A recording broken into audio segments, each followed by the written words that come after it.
evolution of the Irish American community through the work of many of our greatest writers. Always on the move, those writers, including James Joyce, Oscar Wilde, Samuel Beckett, Thomas Moore, Liam McGowan, many, many others. Dramatists, novelists, composers who have contributed so much to our shared legacy. And I was delighted to learn that the library now has a splendid reproduction of the musical anthologies of the man often credited as the person who saved Irish music, namely Chief O'Neill. And of course,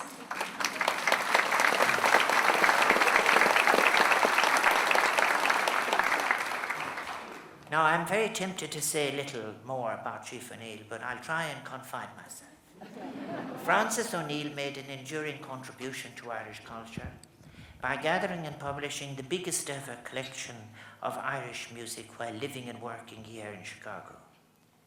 A native of County Cork, he emigrated, Skibbereen to be particular. As somebody says, I'm not first from Cork, I'm from West Cork. He emigrated to Chicago and in 1873 joined the police force, in which he enjoyed a distinguished career, rising to the rank of superintendent. And his is one of the many and perhaps best known stories of an Irish immigrant who made a notable contribution to his new homeland while remaining strongly connected to the culture which defined and shaped his native country. He published 5 books, and of course one of the most famous is the 1001 Dance Tunes, the O'Neill Manual. And it was very, very interesting because there is a great debate about Chief O'Neill, because many of the musicians would have performed in their own parish or in an area locally around it, and the version of a tune would become known. But now here you had people from all over Ireland who were in Chicago, and somebody would say, well, you could know them from the way they played where they came from. And thus arguments broke out, in fact, as to what was the correct version of a particular tune and so on. And some would say bitterly, decades later, just because they have O'Neill's manual, they think they can play. And on and on, etc., etc. But Chief O'Neill is very interesting because much of our Litríocht na Gaeilge, the literature of the Irish language and much of its seanchas, did not survive the famine. But if the music did and would cross the Atlantic over and back again, he's long very much due to people like him. I always want to give credit to his colleague, Sergeant O'Neill from the Northern Ireland. Sergeant O'Neill was the man who wrote it down. You can be as controversial as you like, but it would appear that Chief O'Neill, in fact, gathered all these tunes and lilted them, and then the sergeant wrote it down and so forth. So it is one of those great examples of very early North-South cooperation.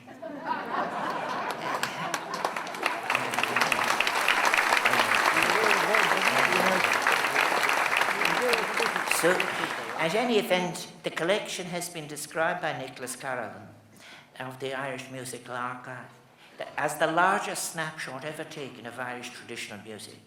And it is a snapshot that has made Chicago a significant place in the history of Irish culture.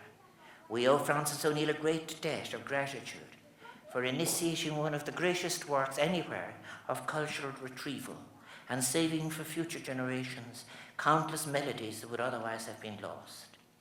And as I've said, there was an extraordinary collaboration between the two O'Neills, between Francis O'Neill from County West Cork and Sergeant O'Neill from County Down.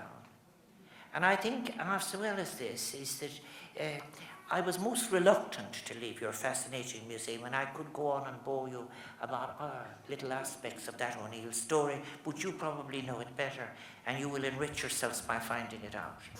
I think that in the museum and the library you have a captivating collection of artifacts which serve as such a tangible reminder of the great wealth of creativity that has always characterized the Irish people as they reinvented themselves again and again.